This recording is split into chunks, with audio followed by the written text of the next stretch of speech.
Welcome to the 11 Days of Global Unity Summit. My name is Jana Larson, and I am coordinator of the Economic Justice Campaign for We the World, as well as many other things for We the World.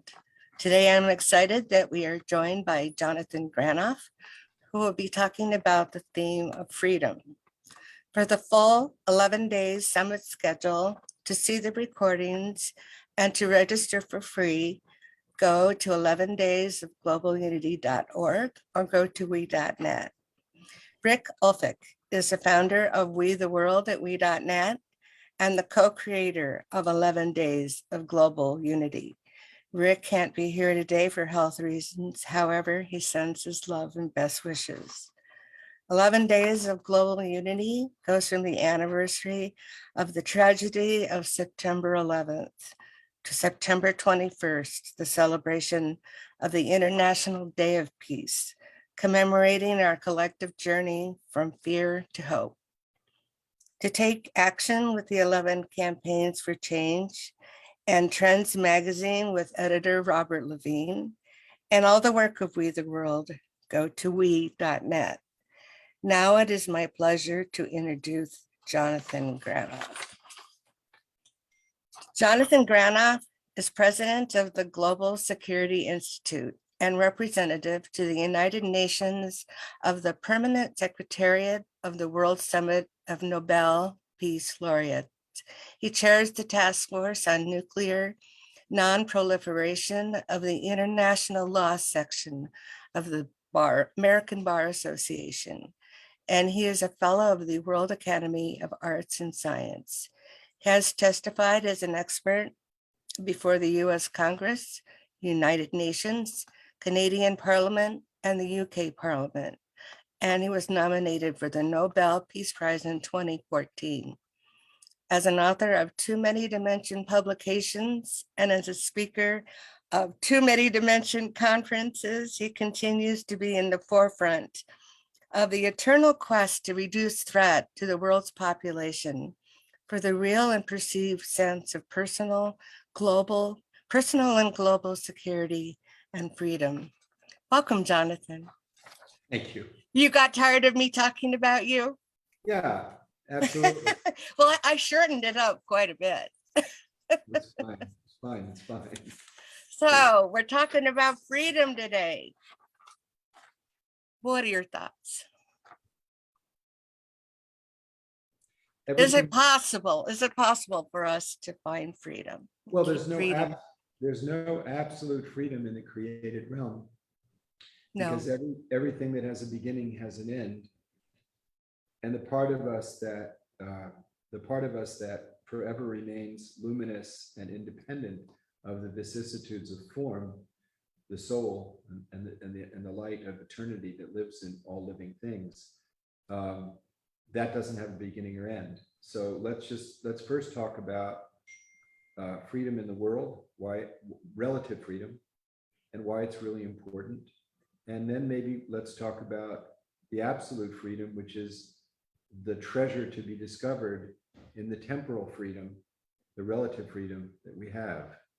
Because the secret of the hereafter, the secret of the journey of life is to find that eternal treasure in the temporal, to find the infinite within the finite.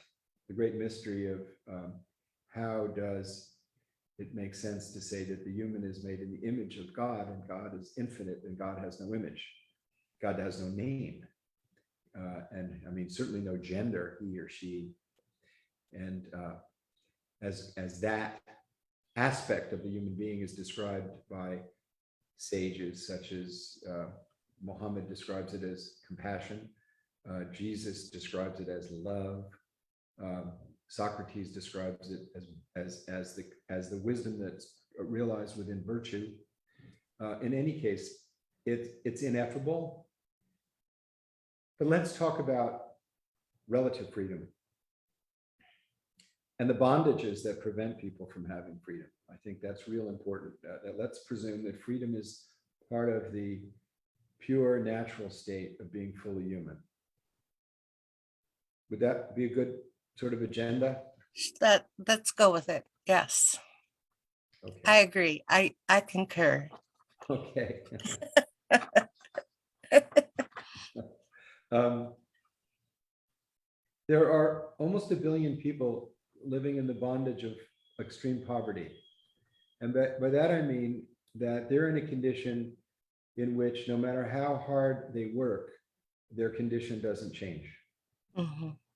And that there are mothers, that's almost 1 billion people. And there are many mothers within that condition who tonight will have to decide which one of their children will have food and which ones won't.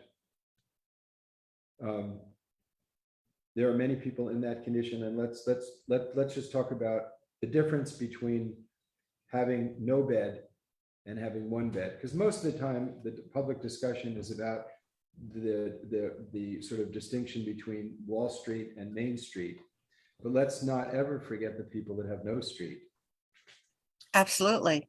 So the difference between having one bed and having 5 beds in terms of human fulfillment and happiness is pretty insignificant, because you only can sleep in one bed. It's Right. like the difference between having enough food to be healthy and having more food than you really should have, and then you have health issues. And then, of course, the people that don't have enough food, that's a huge leap. And the people who don't have any bed, no bed to one bed is a huge leap. One Even bed, in this country. yes, yeah. And one bed to 5 beds is relatively insignificant. Having not enough food, having enough food is significant. Having enough food and having lots of food is not that significant as it relates to the freedom to become fully human. So the world has spent in excess of $32 trillion pursuing human well-being and security through threat of violence, through military means since 9/11, since we're using that date as a significant date. Mhm. The United States is spending somewhere between $800 billion and $1 trillion each year in this pursuit. Now, we've reached a paradox, which is the weapons that we're spending all this money to give us security and protect our freedom have now turned on us such that the more we perfect the weapon, the less security we obtain. The more we perfect nuclear weapons and other weapons that are not so well known, the more risk we place over our heads to commit the greatest sin that human beings can't even imagine, ending the capacity of new souls to live in this beautiful, miraculous creation, ending the human endeavor entirely. And we 9 states sit at the ready to use these devices, the apex of evil, in my opinion. The absolute denial of the value of freedom. But more than that, these weapons, institutionalize adversity, and they prevent us from addressing collectively the elimination of poverty, which I think is a moral imperative. I mean, if you read the Bible, it's stated really forcefully by Jesus, and he says that he was hungry and did you feed me? I was naked, did you clothe me? Gandhi said, if you want to evaluate a policy, see whether it's good or not good, imagine the most disenfranchised person and think to yourself, will this be a benefit or burden to that person? So the first step, of course, for each of us individually for freedom is to bring our lives into coherence with our highest values. Because if you're in discord within yourself, you'll never have freedom. You'll just always be tied in knots. So the theft from this huge number of people on the planet of their basic freedom to simply live as human beings, to me, the failure to address that is a bondage of denial, a bondage of denying reality, a bondage of forgetfulness, a bondage of cutting off our heart from the human family. And then all of the devices that that we have to not address these issues, are exactly the same device that we have that are preventing us from addressing the issues of protecting the climate, protecting our ability to breathe. 50 to 70% of our oxygen comes from phytoplankton, and phytoplankton is a single cell organism in the oceans that that depends on the health and the pH and alkaline balance of the oceans. And as we're impacting the climate, we're impacting that. We don't, you can have plan A and plan B, but you can't have planet B. So we don't know where the tipping point is. And there's a That's whole right. set of It's all related. There's a whole set of existential threats that require cooperation to address. Failing to address these cuts off the very basic freedom to live in dignity and human security. And so the discussion of freedom in terms of freedom of speech, freedom of movement, freedom of conscience, freedom of religion, freedom to develop your own economic independence, protection of property, the institutions of the rule of law that protect us from being murdered or having things stolen, or having the state. The rule of law means that the state is also subject to the law, having the state not summarily take away your property or your liberties. All of these fundamental freedoms are now tremendously at risk because of our failure to get beyond the definition of freedom of militarism and nationalism. And then today, I'm sorry, didn't mean to interrupt. No, I don't want to be mansplaining. Go ahead. Well, then today there's the freedom of reproductive rights for women being taken away. And I guess growing up as I have in a child of the 50s, 60s, and 70s, when there was so much work done to help women and to protect their bodily autonomy, and now that is being taken away. And I am not an expert on the Constitution, but it never occurred to me to think that that could be taken away. Fortunately, I'm past that time of my life when I have to worry about it, but it is, to me, it is inconceivable that we would even be having this conversation today, in this time when our democracy is being threatened. Another thing I never thought I would have to worry about or think about. And it's just something that is difficult for me to comprehend how we can even be here. Be in the political circumstance that we're in, you mean? Sure, the time of alternative facts and disinformation, and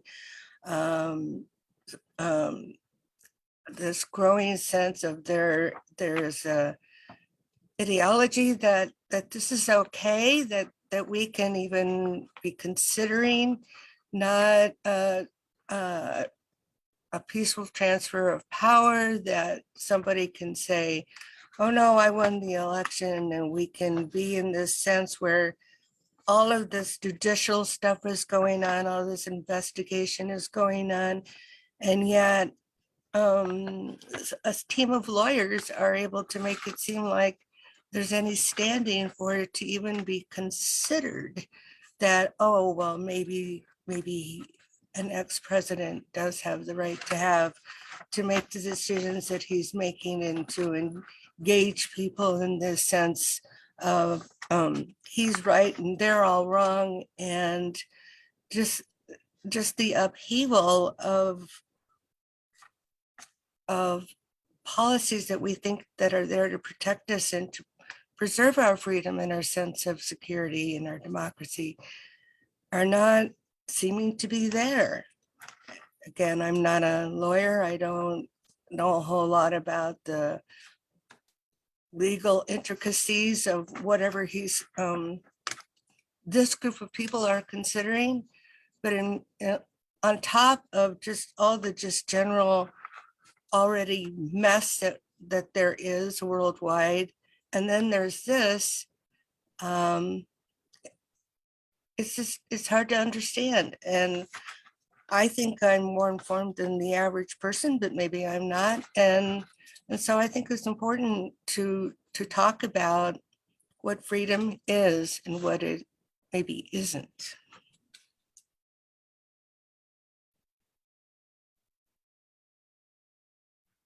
Well, you covered a whole lot of American domestic politics here, but this shift toward authoritarian governance has not just happened in America. It's happened. No, I know. That's the thing. I thought it was other places, and that was bad enough, but it's here too. The framing of the issue, as you framed it, is very much the way the mass media frames it, and the way the alternative media similarly frames it. And I disagree with it very, very strongly. I think that what it should be framed as is there was an election, and the way in which in America we determine truth for purposes of institutional policy is through the rule of law, through courts.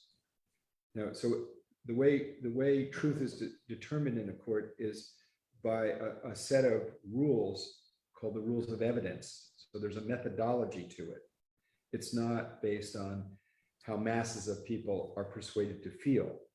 Demagoguery, sophistry, and Socrates described sophistry in the political realm as convincing people that they know something regarding a subject they know very little about, and then fulfilling their feelings about the illusion that they're under.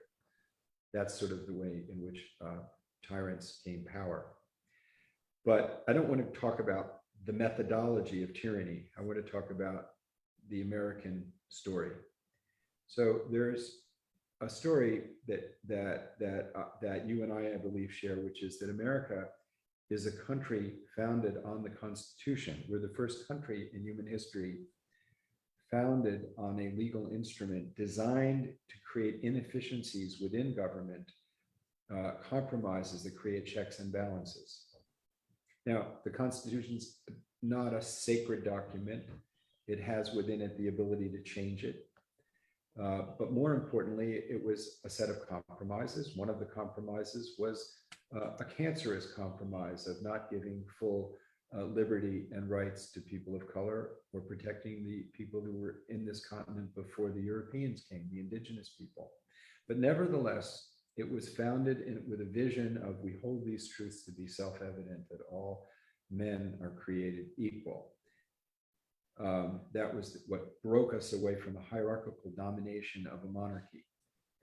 And when all men are created equal, it didn't include all men. It didn't include men of color, it didn't include indigenous people, it didn't include men without property, and it didn't include women at all.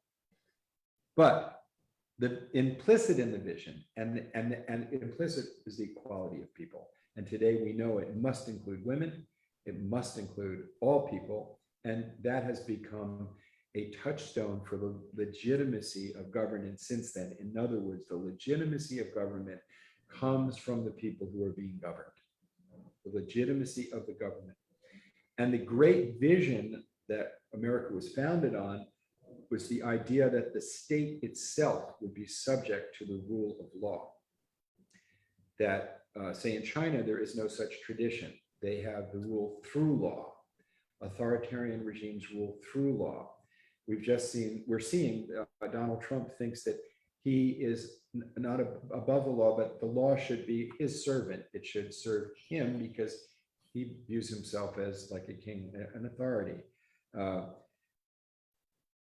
I think that the way we should be looking at the last election, the election of Joe Biden in the United States, is that 60 court cases decided unanimously that the election was legitimate.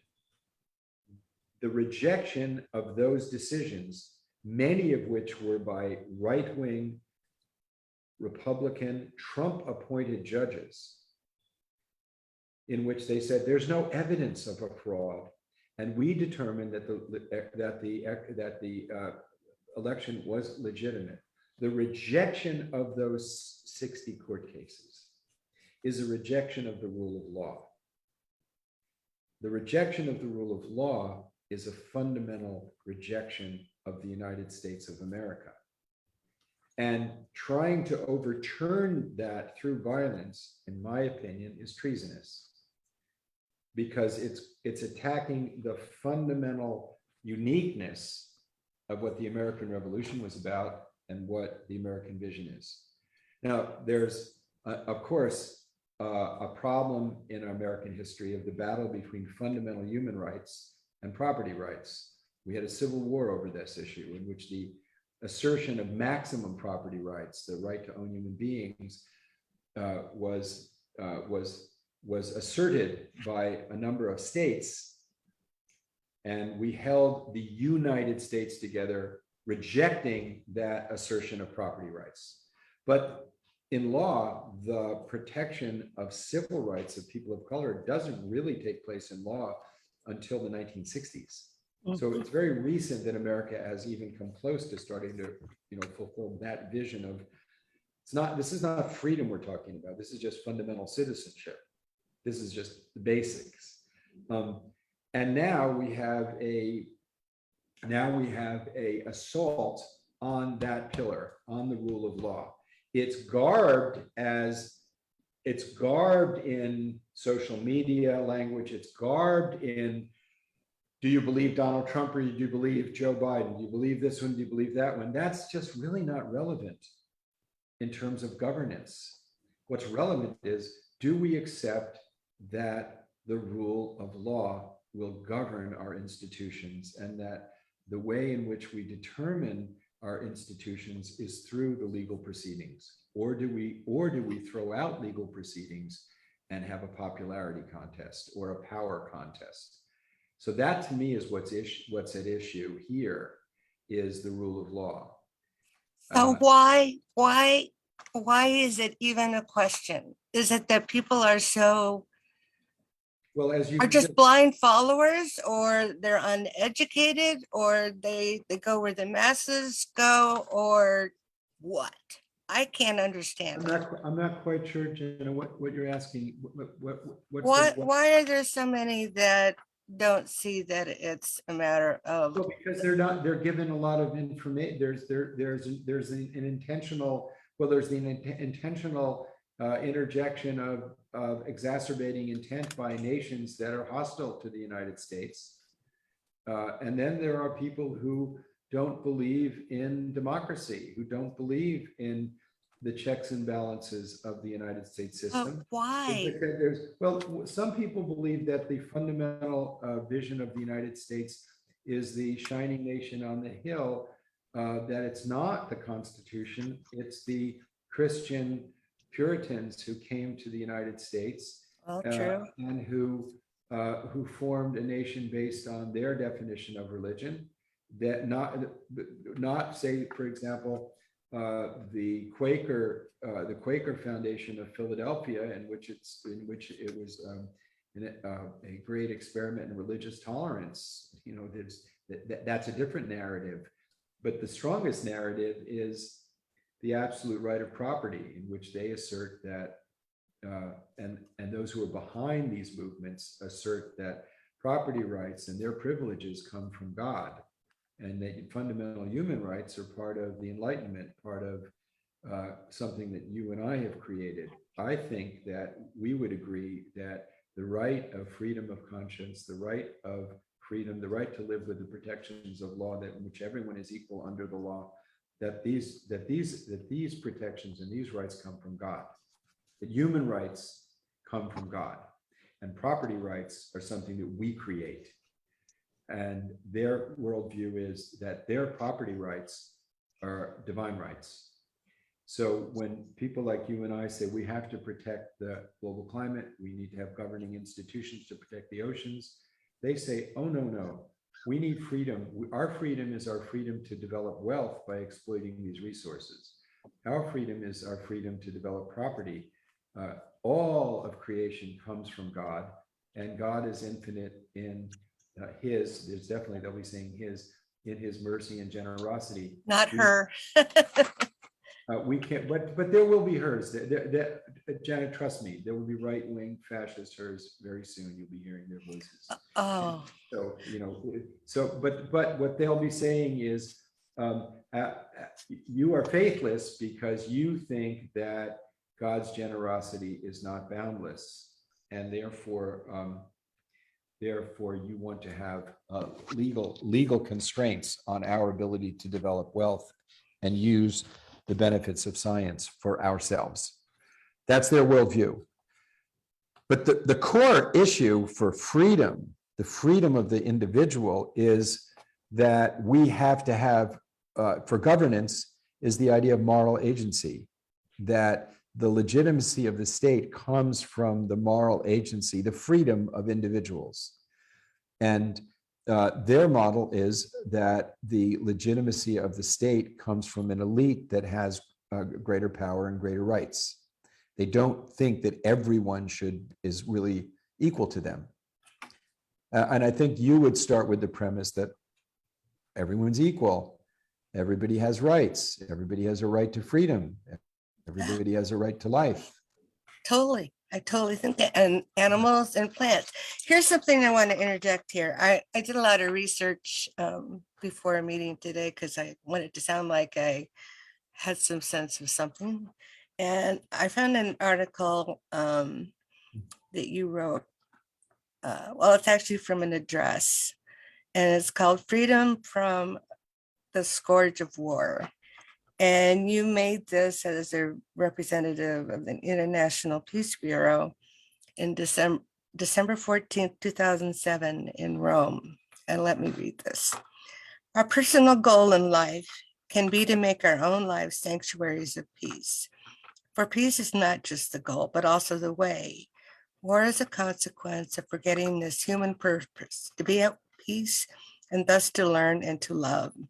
The hatred engendered by war is the ultimate distortion of balance. And I'm just going to add, it kind of goes along with what you were just saying here.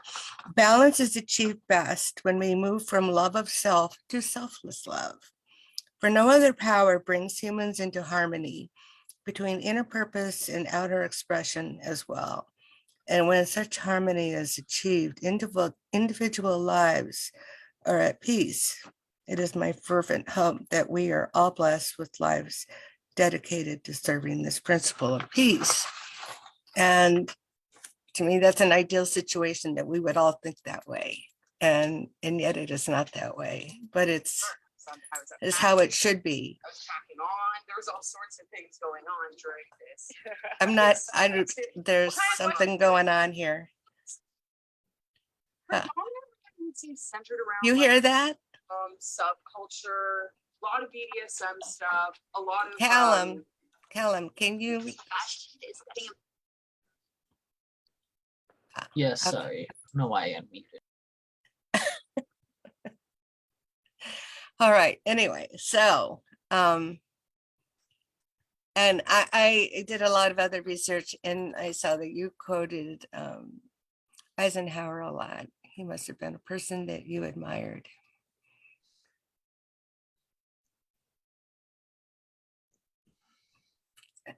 Yeah, the pursuit of peace is the consequence of a heart that has compassion. Right, which is what we're talking about here. If you look at the institutions, and we see that in my idea, the institutions are designed to protect everyone, whether they be of color or indigenous or women. It would be that everyone is important. If you view God as sort of a prison keeper, with a checklist of things you have to perform. To fear, a God to fear, in other words, A God that would be that you should fear rather than love. a God of And love as opposed to a God you fear, right? if you view God as a God of an authority figure, not a beloved, who has a bunch of rules and do's and don'ts that you're supposed to follow, then you're imposing your understanding of those rules on others Mhm. would be the proper role for a responsible citizen. Mhm. And that anyone who disagreed with you would not be disagreeing with you, they'd be disagreeing with God. And therefore, they would be someone to be despised and not reasoned with, not respected. And we have a large population of people whose psychological proclivity is toward authoritarian hierarchies, in which God is the ultimate hierarchical authority. Well, I would agree with that analysis. The great mystery that gives us life and breath is the ultimate authority. But my knowledge of that mystery is more akin to Jesus' description of it, which is that it is love, that it is purposeful, and that it is generous, and that it is kind, and that the power that created us is a blessing, and that the entire creation is a blessing. It is not fallen, and the kingdom of Satan, it is indeed actually the kingdom of God, and that where God's qualities emerge from people, bounty is the consequence, justice is the framework, and freedom is the experience. Where the I would say the false projection of God as a sort of a jail warden testing you whether you'll behave so you can get a get out card in the next life. These are all stories to me, not inconsistent with my experience of the inner grace, which is I think pretty much universal of people who've gone deep within themselves, that they find that the power of the soul is beautiful and generous, and the evidence of people doing that is compassion, because we are in truth interconnected. We are in truth part of the whole, each of us. And so a person who goes deep enough within themselves, they won't be able to go deep enough within themselves until they have compassion. Compassion is the doorway to connectivity and the doorway to the wisdom to understand the nature of that part of us that is free. The mind is never free. The mind is a vehicle to be controlled by wisdom. Wisdom is free. The mind is always bound and always attached to desire. It has no peace. There is no peace in the mind. It's always moving. It's like a monkey, always going to the next branch. Whereas the soul is always free and always peaceful and more like a mirror. It just is. It just sees. It just knows. And within it is the experience of unity. And within the experience of unity is feeling the suffering of others. And then the actions that come from that are the actions of justice. And the actions of justice can be embodied in institutions, and institutions that are embodied in an authoritarian model will suppress freedom because they don't believe that all lives are interconnected and valuable. They believe that there's a hierarchy, and ultimately you need to find a rule book, whether it's the Bible or the Quran or the Bhagavad Gita, whatever, or Confucius Analytics, whatever it is, it's some external rule book that you can interpret as imposing on you. And every religion seems to be able to do this. When did you One learn this? is boggled by the ability of the governments of Myanmar and Sri Lanka and Thailand to interpret Buddhism as a fascist ideology. It boggles the imagination. It boggles the imagination that one could take the doctrine of Jesus and turn it into nationalism, or turn it into the Inquisition.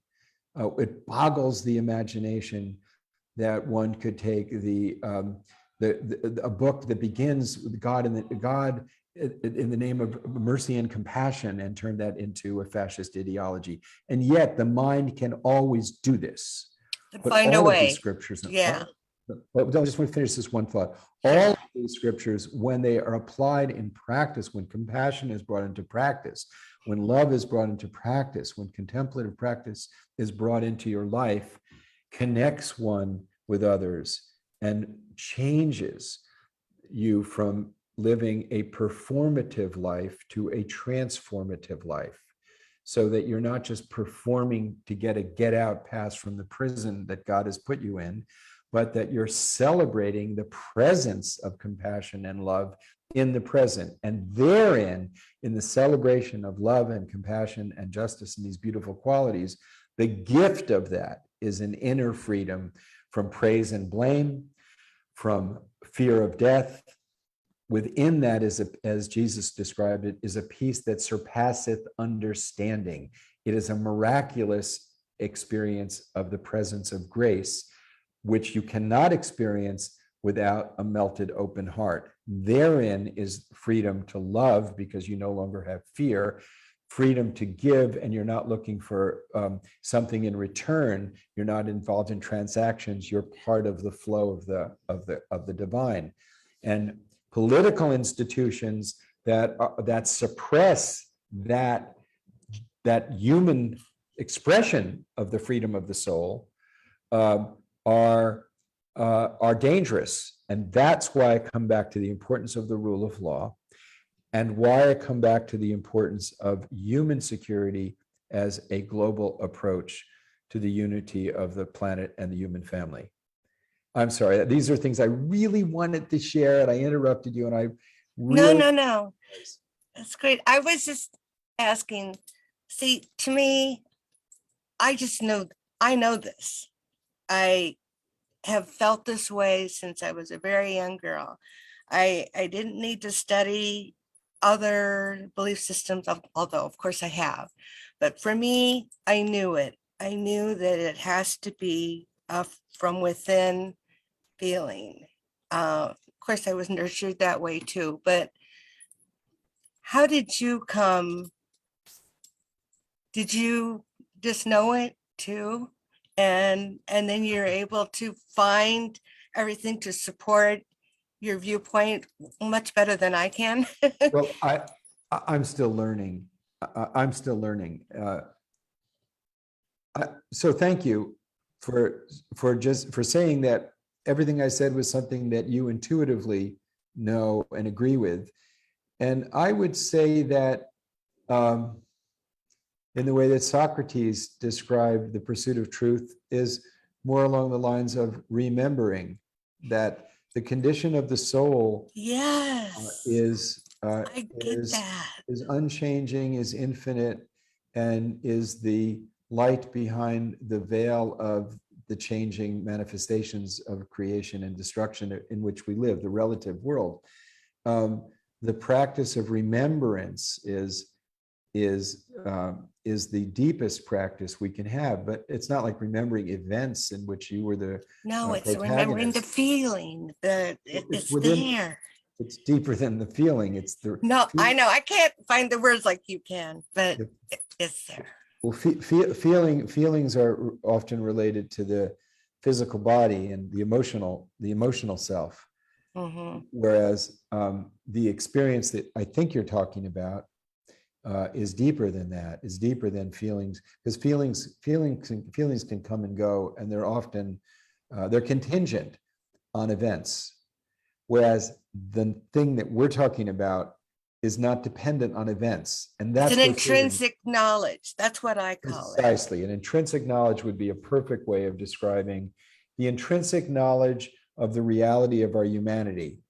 Mhm. And that intrinsic knowledge is unchanging, so that even people in the worst of conditions, I mean, there's fantastic books by Frederick Frankl of people in concentration camps Mhm. actually finding meaningful lives Mhm. in the worst of circumstances. I mean, the story of Jesus, the Passion of Jesus, is the worst of circumstances a being who is completely liberated, as an example. Or Socrates drinking the hemlock, knowing that it's going to kill him, but he does it out of an act of love and compassion for this community. And when he says, the rule of law has been misapplied to me, but it's really important for everybody else. And since I know that my soul is immortal, I am not giving up my freedom. Right. I'm not giving up anything, because he had already given up the attachment to things that we all have to give up at some point. The soul's journey. Well, so all of us have bondages that impair Our physical bodies. well, our physical body doesn't have to be a bondage if our attachment to it is not excessive. But I mean, I could be born into the royal family, or I could be born into a very poor family somewhere, or I could be born to a family that has all the luxuries, but I'm born into the family that I had. We all are that way. And we all have advantages or disadvantages based on to the body we're born into. Now we're getting into a whole different topic. I know. Well, not really. But our attachment. I know, to me it's related, but go ahead. I'm sorry. I'm a terrible interrupter.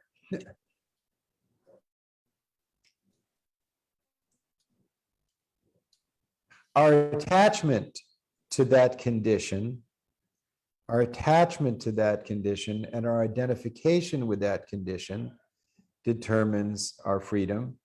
And if we are attached to the specific condition as a way of separating ourselves from others, that condition will need to be protected, reinforced, and experienced. On the other hand, the condition that we're born into, the opportunities that we have, are opportunities to express the beauty of our soul. If we see it in that way, then it is not going to be a burden to us. It's not going to be a prison. It's going to be part of our freedom. I just got to know here that my internet connection was unstable. It's only about 10 seconds to do this.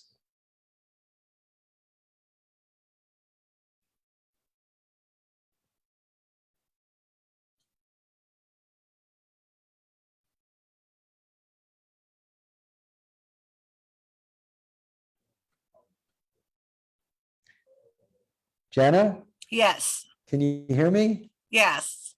You're not freezing up now. Yeah, one of us had. Yeah, good. I apologize. Yeah. So I was pointing out that the condition of our birth, whether we're royalty or poverty, the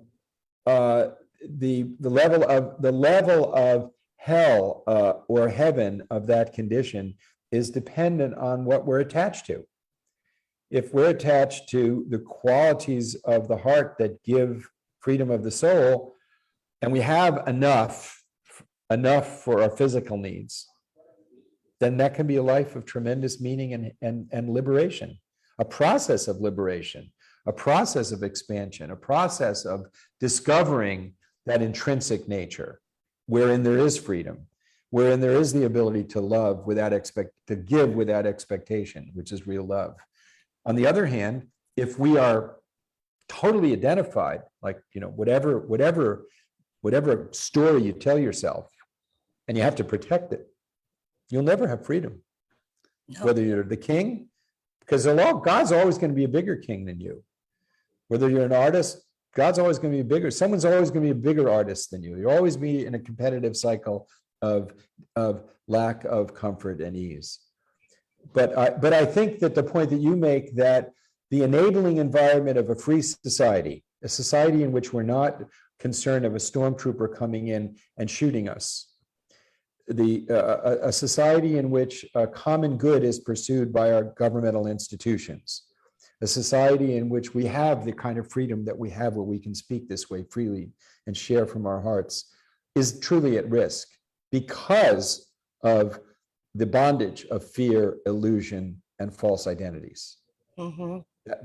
I totally agree with you, and that's why everybody listening has a duty to express their moral agency, to express the qualities that come from the freedom of the soul, which always care about others, which doesn't ever leave anybody out, and doesn't identify excessively with I'm a citizen of Baltimore, Maryland, or New York City, or Paris, France, but I'm a citizen of the human community. A citizen of the world. Yeah. That's how I raise my children, to be citizens of the world. Yeah. So you were talking about the Supreme Court decision that overturned Roe v. Wade. Mhm. The biggest problem that I have with that decision is it implicitly denied the right of privacy, Mhm. which goes even further than the abortion issue, Mhm. that it lays the groundwork for a surveillance state if you do away with the right of privacy. The right of privacy wasn't articulated in the Constitution. We just take it as fundamental, as part of our personhood, but it's Right. not articulated in the Constitution. And the methodology that the court used, to me, as a legal scholar, is very dangerous. And the challenge to our freedom by the Federalist Society, that's run by people who are passionate about Opus Dei, which is a very narrow and particular interpretation of the Catholic faith, is very dangerous. And they just got $1.5 billion gift to distort the political freedoms that we take for granted. We can't take them for granted.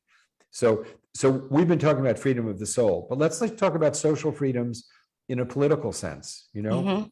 Those depend on the rule of law, because I'll give you an example so that you'll get it.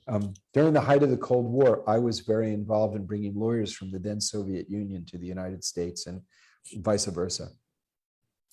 And we took those lawyers to see jury trials, which really surprised them that citizens were engaged in the dispensation of justice. They had nothing like that in the Soviet Union.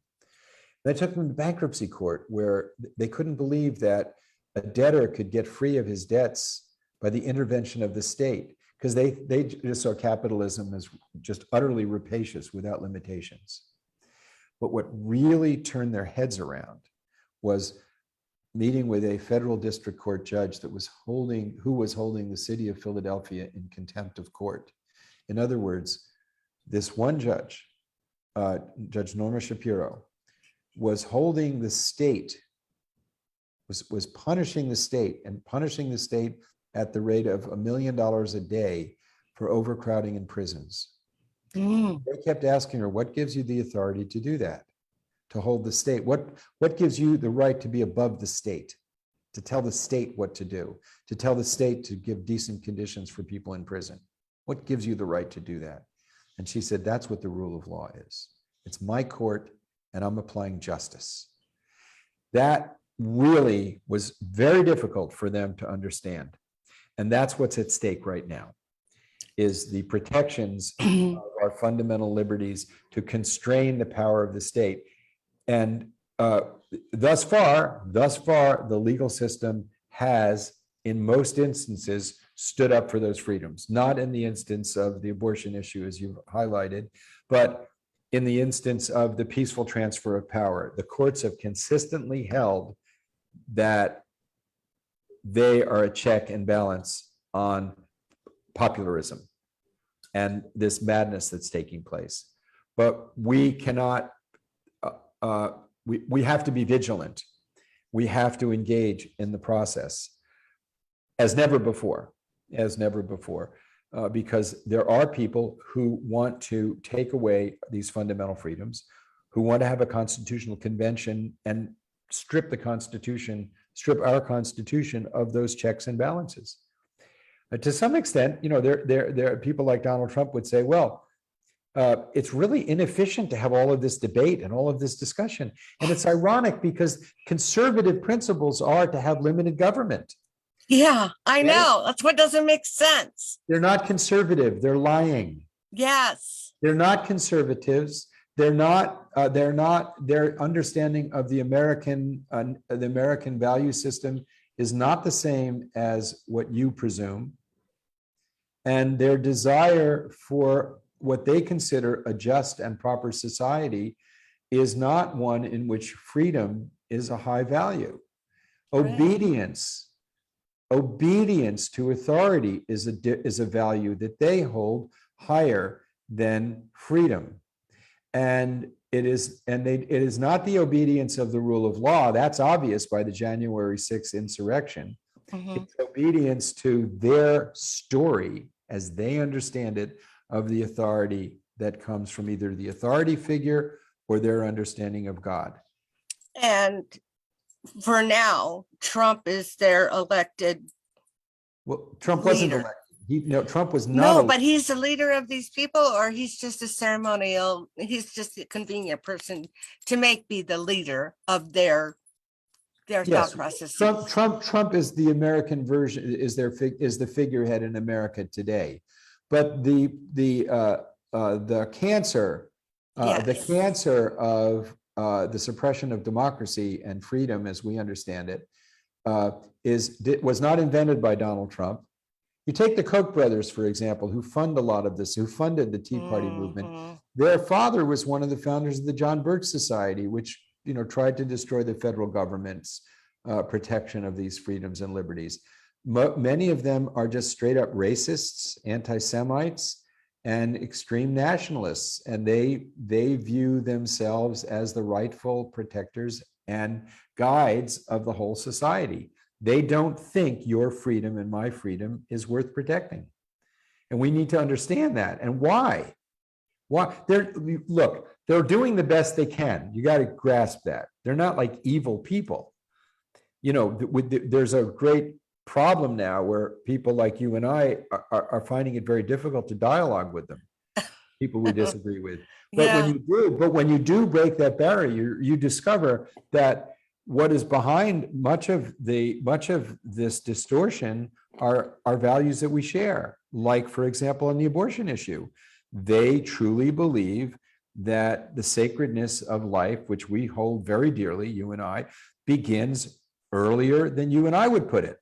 It's a chronology issue. Obviously, we would abhor the idea of an abortion in the 8th month of pregnancy. That would be inconceivable. Right? So they just place the miracle. The miracle is earlier. So it's not like they're evil. It's that there's fundamental differences. Now, where we really differ is we value dialogue. But Mhm. if you're the agent of the ultimate authority, There's no room for dialogue. no room for dialogue. That's where it gets scary. Yeah. Well, so if you had to say, would you say good will win out in the end? Oh, first of all, I don't consider that my understanding of the good is the ultimate truth. I leave open the fact that I could be wrong.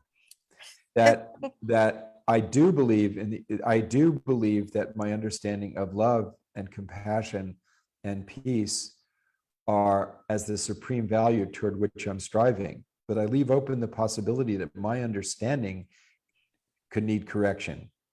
So this is, you're asking me, I'm telling you sincerely. That's ambiguous. It's not ambiguous. I know the values that I have, but the way in which I express those values could be imperfect because I'm imperfect. Well, yes, of course. But I mean, I'm still learning. Can you just say, I think there are enough people that fairly much share the idea that compassion is good, love for your fellow human being is good, and that Well, I don't accept somehow we're going to cure this cancer, perhaps? I don't accept that there's an inevitability to the destruction. I don't Okay. accept that. All right. Nor do I accept that there's an inevitability to the blossoming of a global civilization as the next evolutionary step. I don't accept either It's a of beautiful those. ideal, but No, it is something we should strive for, but Yes. the outcome of our striving is not in my knowledge or gift. The importance of each of us living in accord with our highest values and living with compassion and love, I would say I'm absolutely certain that that's necessary for the fulfillment of each of us.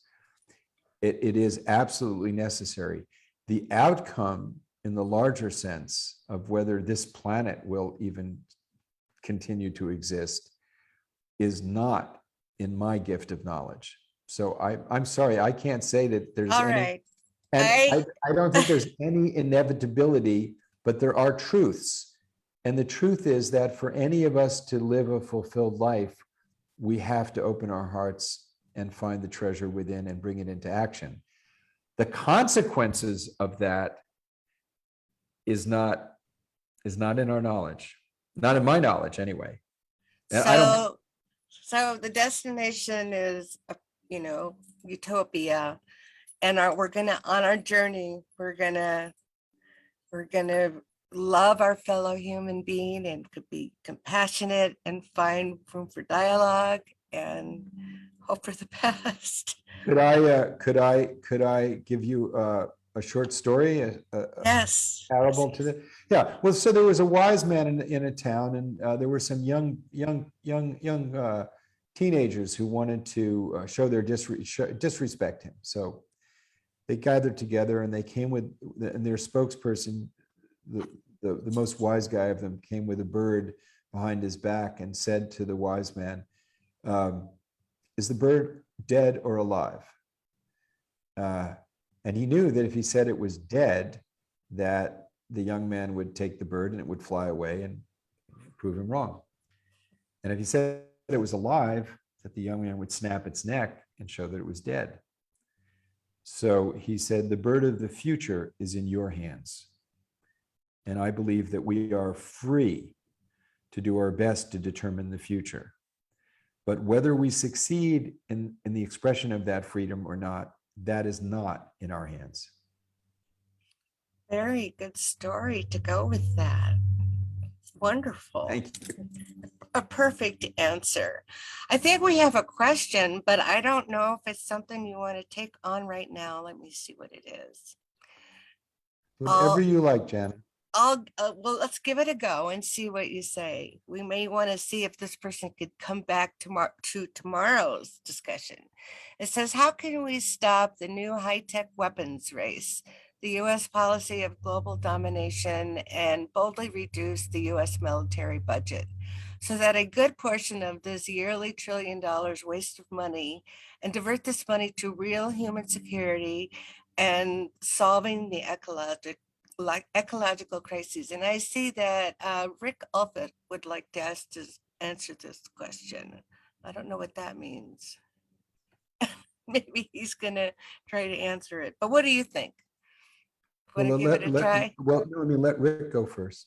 If he's here. Ignore that. That's just letting the person know the Q&A is getting answered. Oh, okay. All right. So do you want me to reread it? No, Or I read it. okay. Oh, you did? Okay, great. Do you want to take it on? Well, you're talking about political institutions, about the allocation of funds in the United States Congress based on feeding the military-industrial complex and educational and media complex. So the answer, I'm totally in accord with your analysis and values of the questioner, which means engaging in the political institutions, which means getting political candidates to have to answer the question, what are you doing to get rid of nuclear weapons? What are you doing to protect the climate? What are you doing to eliminate poverty? Those three questions have to be asked of every political candidate. And insofar as what can you and I do, that depends on the level of engagement that you're capable of, being engaged. So I don't know the questioner personally, but so it's a broad question. Like the we is that we have to demand a redefinition of our national security interest. Our national security interest cannot be met with more weapons. It can only be met by leading in cooperation together with our common interest and pushing for common security. Can this be done? Well, it's been done in the past. We never expected that the characters in the United States that would lead in finding common security and advancing common security was turned out to be Ronald Reagan and George Shultz and John Whitehead. And right-wing Republicans saw that they could trust a counterpart in the then Soviet Union in Mikhail Gorbachev, and ended the Cold War without violence.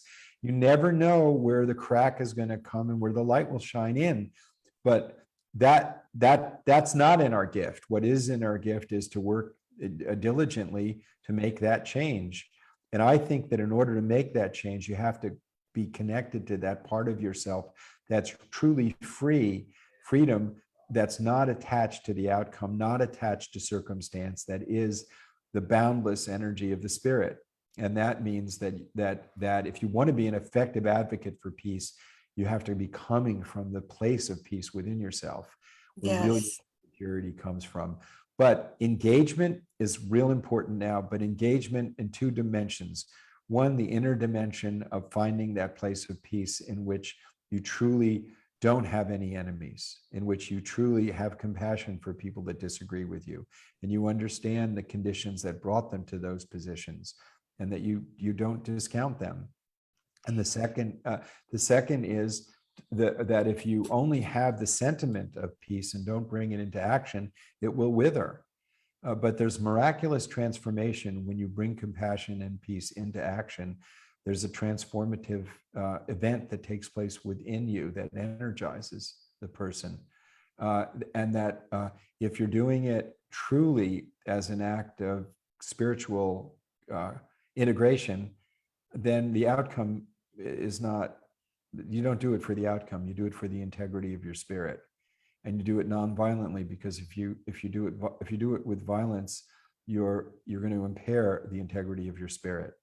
So there's a personal transformative aspect to putting the answer into practice.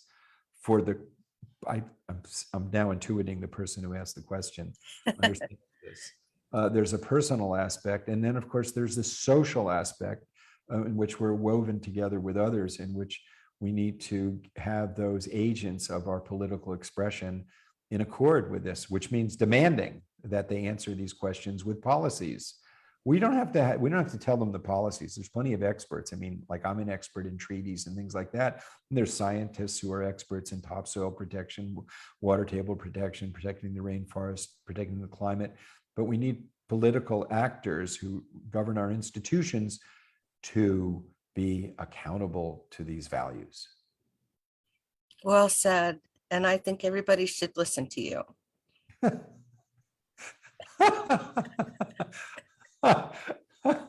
That's very kind.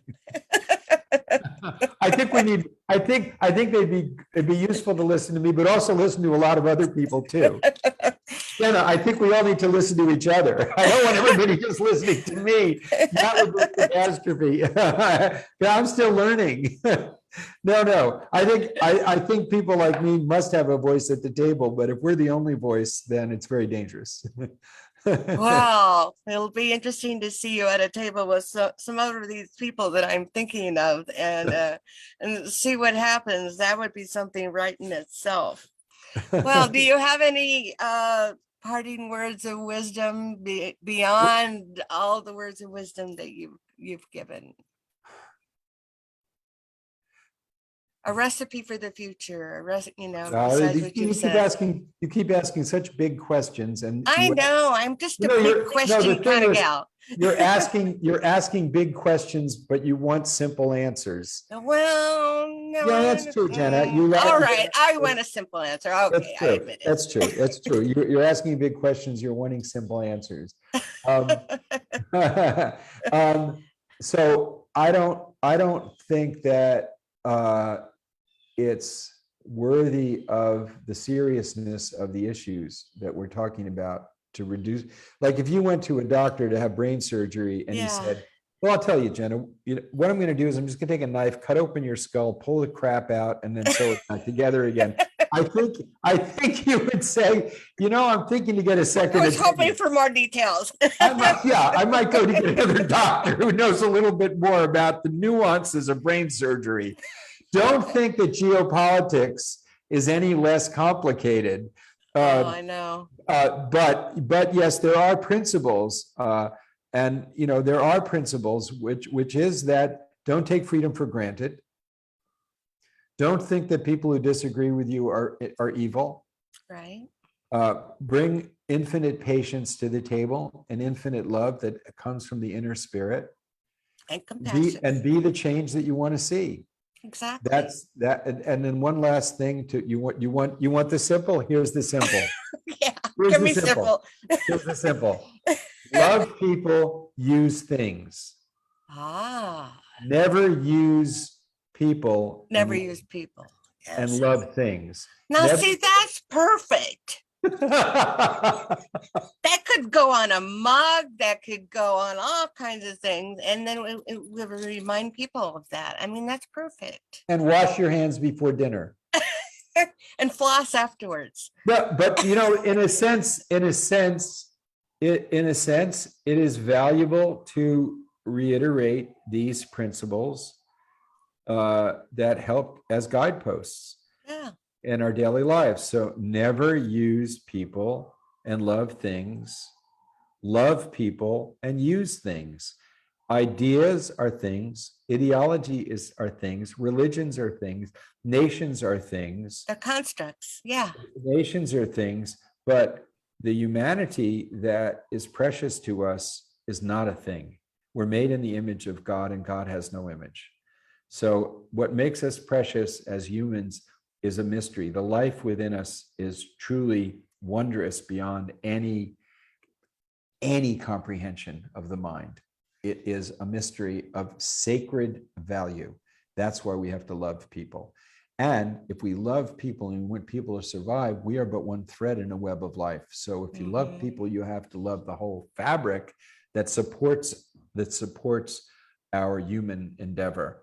So to love people means loving the web of life as well. So I think that would be what I'd reduce it to. Was that okay? That was wonderful. See, I challenged you and you rose to the occasion and you did it.